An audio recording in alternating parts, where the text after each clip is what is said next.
In our town, people love two things: weddings and wahala. So when gentle, beautiful Ifoma married handsome Kachi, everyone wore their best sleeves and danced like life had no problem. Everybody except one person, Mama Kachi. Her Gileade was high, but her joy was on 0% battery. While others were spraying money, she was spraying side eye. To her, no woman on earth was good enough for her only son. Before marriage, Ifeoma was that girl everybody loved. She greeted elders, helped people in the market, joined women's meeting, and didn't gossip too much. Just normal human being level. So when Kachi said he wanted to marry her, his uncles were happy, his cousins were happy. Even his late father's old friends would have agreed from the grave if they could talk. Only Mama Kachi folded her arms. I don't like her, she said. Her forehead is too calm. People that are too calm are hiding something. At the wedding, people noticed. Why is Mama Groom's face like NEPA bill? One woman whispered. Hope they paid complete bride price, oh. Another replied, because that woman's smile looks like it's still on installment. From that day, every small thing Ifeoma did was wrong in Mama Kachi's eyes. If the soup had small salt, this girl wants to kill me with BP. If light went off, since the girl entered this family, even NEPA disappeared. If Kachi was busy and didn't visit every weekend, you see she has caged my son. Well, because Ifeoma was raised well, she swallowed insult like paracetamol and kept quiet. She believed that if she gave Mama Kachi grandchildren, the woman's heart would soften. The first time Ifeoma got pregnant, she cried from joy. The second time, she cried from fear because the first one didn't stay. It started with small cramps, then bleeding, then hospital, then silence. Miscarriage, the doctor said gently.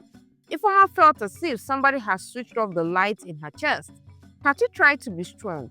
God knows why. We'll try again, don't worry. But Mama Kachi had another explanation. She arrived one afternoon. Wrapper, tie tight.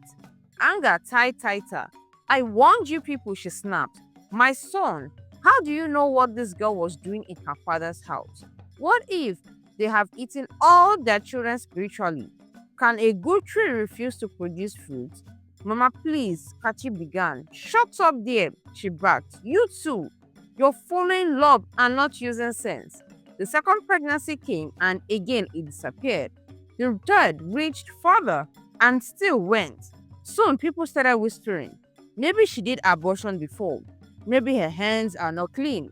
Maybe her village people are strong. By the third miscarriage, some women had turned her womb into meeting agenda. One auntie said, it's because she eats cold rice at night. Another added, no, it's because she doesn't drink enough kunu. A third one concluded confidently, if she starts bathing with bitter leaf water at 3 a.m., everything will reset. Nobody knew how many nights Ifeoma cried into her pillow so quietly that even Kachi didn't hear. Then one day, she finally carried a pregnancy to full term. This one they hid like exam leakage. No pictures on WhatsApp, no showing faces at party. She wore big gowns and bigger scarves. Even Mama Kachi didn't know. She was in the village and the couple avoided her like bad network. The labor was long, but in the end, the baby came. A boy, tiny, warm, perfect. They named him Chidubem, God is my guide. For 2 days they rejoiced. On the third day, the child went cold, just like that. Even the nurse cried. That night, Mama Kachi arrived like thunder. You see, she shouted, voice shaking. How can all pregnancies end like this? There is something this girl is not telling us. Mama, please, it's not her fault. Kachi said, eyes red. It's not her fault. It's not her fault, she mimicked. Will you say that inside empty house with no child when I die? I will not rest until this girl leaves you alone. You will not bury your destiny in someone's womb. Words flew. Accusations flew. Tears flooded the house. In the end, pressure from family, community, and his grieving mother pushed Kachi to do something he would regret. He sent Ifeoma back to her father's house. For some time, on the day she left, she knelt to greet Mama Kachi. The older woman only shifted her legs away as if greeting could infect her with bad luck. Months later, one early morning, Ifeoma felt strange. Her body knew that feeling. She bought a cheap pregnancy strip, entered the bathroom and waited. 2 red lines appeared like 2 bold insults. She sat on the toilet seat shaking. God, is it to mock me again? She whispered. Or is this the one? This time she told nobody except her mother. Not Kachi, not her neighbors, not even her diary. No fancy names, no baby shoppings. Just quiet faith and daily fear. Mama Ifeoma turned into full-time prayer warrior. Every night she would lay hands on her daughter's stomach. Any hand that wants to remove what God put in here, may that hand wither. Any eye watching this child for evil, may that eye go blind spiritually. When labor came, it came like revenge.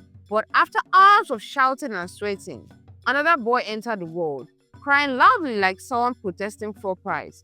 He was big, well-formed, glowing. They waited 1 day, then 2, then 3, then 1 week. No fever, no strange silence, no sudden cold body. The baby refused to die. They named him Samadina. I am not alone. At 2 months, with shaky hands, Ifeoma finally called Kachi. Hello, his familiar voice came through, tired and distant. It's me, she said softly. I had a baby boy. Silence, then a sharp intake of breath. What did you say? She repeated it. A chair fell where he was. By the next day, Kachi was in her father's house, carrying Samadina like treasure he lost and found. Tears rolled down his face. I'm sorry, he whispered into the baby's hair. I'm sorry. He apologized to Ifeoma. He apologized to her mother. He even apologized to the world. I don't care what anybody says again, he announced. You are my wife. This is my son. All of you are coming back home. Of course, anybody had name. Mama Kachi. When she saw pictures of Samadina on his phone, she tried to pretend she wasn't moved. The boy looks somehow like our size small, she said, zooming in. When are you bringing him? But her eyes were already soft at first. Samadina was a normal baby. He cried when hungry, slept when tired, decorated people's clothes with speed. Normal. Then one afternoon when he was about 9 months and crawling, something strange happened. He followed a small plastic ball to the doorway, touched it, then suddenly stopped. His head lifted. His small ears seemed to twitch like he was listening to something far away. Then he opened his mouth and back. Whoop! Roof! Everybody in the parlor froze. Ify, did you hear that? Kachi whispered. I didn't hear anything. Mama Kachi said quickly, even though her hands started shaking. Samadina backed again, this time louder. He dropped on all fours and started chasing the ball with his mouth, growling, playing like a puppy. The neighbor's child screamed, Ha! But as Samadina has turned to dog, they tried to laugh it off. Maybe he's just copying the neighbor's dog, someone suggested. Children copy anything. Tomorrow he will meow like cats. It would have ended there if it stopped there, but it didn't. From that day, things escalated. Anytime he saw meat, he would sniff it first. Not normal sniff, investigation sniff. He preferred crawling to walking. If you tried to make him stand, he would drop back on all fours like 2 legs is not my calling. He would run to the gates when he heard footsteps and brawling at strangers. One night around 1 a.m., Ifeoma woke up to strange sound. Grrr, grrr, grrr, woof. She sat up, listened and nearly fainted. Dog has entered our room. She turned on the small torchlight and almost ran out of her skin. Samadina was under the bed, wagging an imaginary tail and barking at nothing.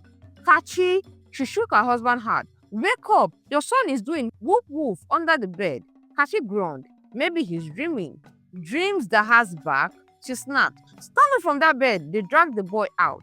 His eyes were clear. He wasn't sick. He just looked annoyed that they interrupted his midnight dog meeting. Doctors checked him. He's fine, they said. Maybe it's just a phase. Neighbors checked him. This is not ordinary, they said. Maybe it's spiritual. Of course, everybody looked at one suspect, Mama Kachi. Had she finally done something to this village wife and her child? She was never happy with that girl women whispered at the borehole. It's her, I'm sure. Even Mama Ifoma from her house started suspecting that your mother-in-law, she muttered over the phone. I've never trusted her eyebrows. Only two people in that family were not really shocked. One was God, the other was Ogechi, the sister-in-law. Because the day Samadina started barking was the exact day a small black dog in Ogechi's backyard started limping as if sharing somebody's problem. Ogechi had always been her brother's closest friend. Before he married, she was the one he sent money to freely, bought new phone for, paid school fees for, without delay. Then he married. Suddenly there was a budget. He would say things like, "Okay, I'll send it next month. I have to buy baby things. Okay, you know I'm paying house rent now. Okay, discuss with my wife first. We are planning together." To her, all she heard was my wife, my wife, my wife. Jealousy didn't arrive one day with siren. It grew quietly like weed. When their father died, Ogechi swore silently, as long as I live, this woman will not relax in this marriage. So when the miscarriages started, she didn't feel guilty. She just justified. After all, she didn't ask native doctors to kill babies. She only went to a man in a nearby village, Dibia Ezenwata, and complained. "I want her to suffer," she told him. "Not to die, not my brother. Just that she will never enjoy this marriage." The man smiled, teeth brown like old cola. "There is a spirit that can disturb her womb," he said. "Not to kill her, but to play with anything that comes there, like dog with bone." She didn't fully understand his words. She didn't even want details. She just brought one wrapper that Ifoma forgot in their house, one spoon she used, and one strand of hair from a comb. Ezewata did the rest. After the first miscarriage, Ogechi panicked. "Is it not too much?" she asked. "You said you want her to suffer," the man replied. "Do you want me to reduce the suffering?" Fear beats jealousy small. She told him to calm it, but evil is like fire. Once you start it, you don't control where smoke goes. By the time Somadina was born secretly and later brought back, it was too late. The dog spirits that had been disturbing unborn children finally found one to hold fully. So while everybody's eyes were on loud, dramatic Mama Kachi, the real enemy was the quiet aunt who always came with Aunt Ify, "Sorry, oh, and let's pray." Things got worse. Somadina started refusing normal food but licking bones. He barked at midnight prayers. He crawled outside to lie near the family door, as if they were attending family meeting. One Sunday, they carried him to church. During worship, when people were singing, "What a mighty God we serve," he suddenly faced the pulpit and growled, deep, long. The choir stopped mid-song. The pastor dropped microphone small. Usher shifted backwards. The people started praying the type of prayer where you keep one eye open to monitor drama. "This kid needs serious prayer," pastor said carefully. They organized deliverance. Different pastors came and went. All of them said almost the same thing. The person troubling this child is inside the family. Very close, very trusted. The house turned to suspicious factory. Mama Kachi accused Ifoma, "Maybe you went somewhere for children and collected from wrong hand."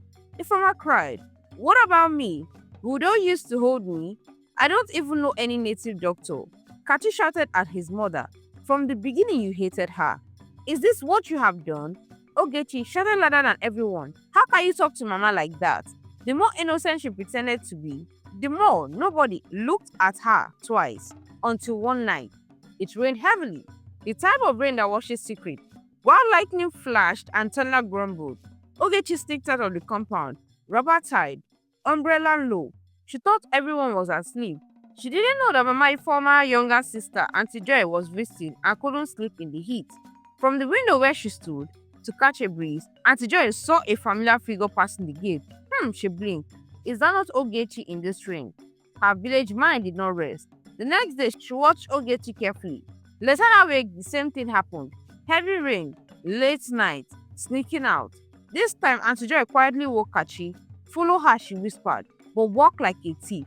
Don't let her see you." "Auntie, it's 1 a.m., he muttered. "Exactly," she replied. "Good people don't have business outside by this time." Follow her. Curiosity and fear dragged him outside. He moved between shadows and heart pounding. Ogechi's umbrella bobbed ahead, heading towards the bush path to the next village. After some distance, she turned into a narrow track and disappeared behind trees. Kachi crept closer and saw weak lightning, a lantern inside a tiny hut. Voices floated out. The thing is too strong now, a man was saying. The dog spirit is almost fully inside the child. If we push more, he might die.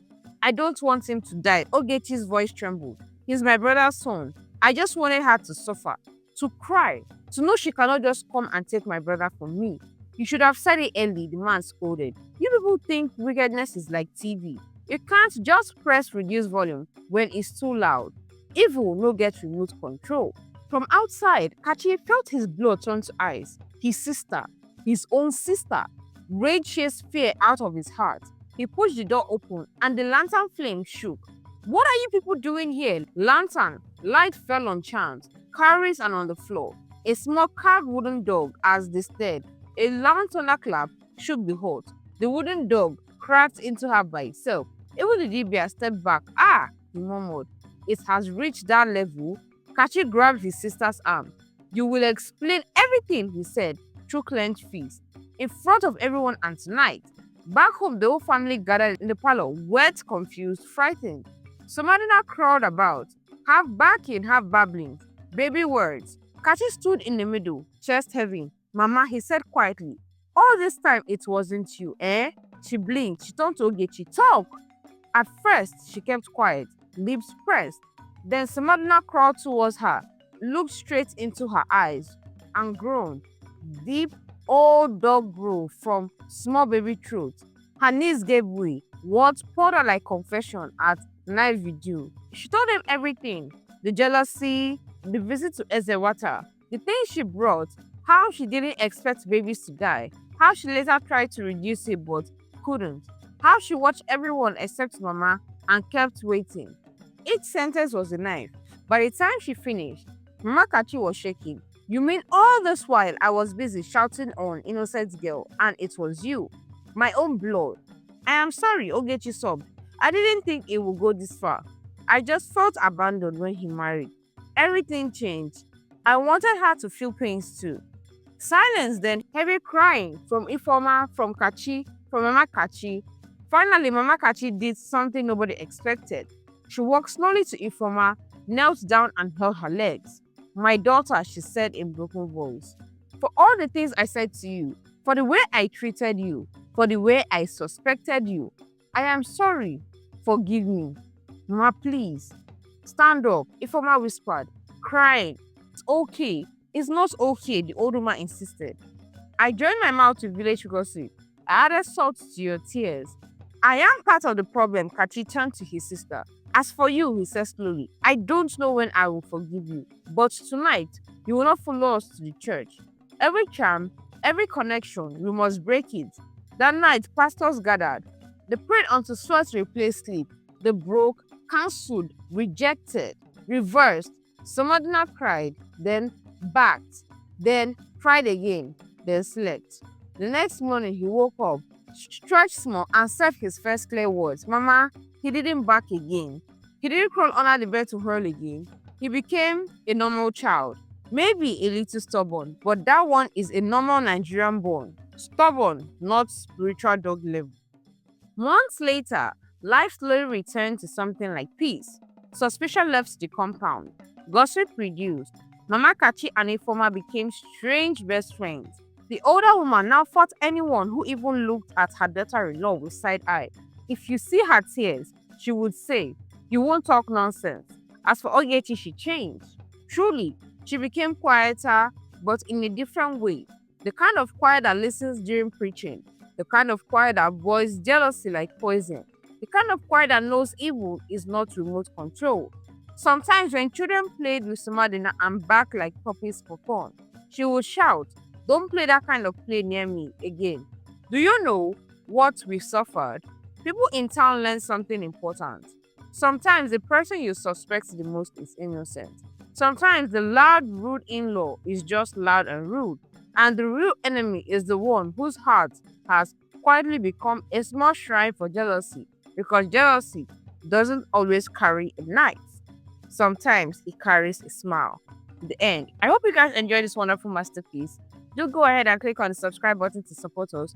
Turn on the post notifications so you'll be notified when I drop a new story. Share this story to your loved ones, guys. Like, leave me a comment. I'll see you in the next one. Till then, my loves. Bye. Mwah. Thank you so much for watching till the end.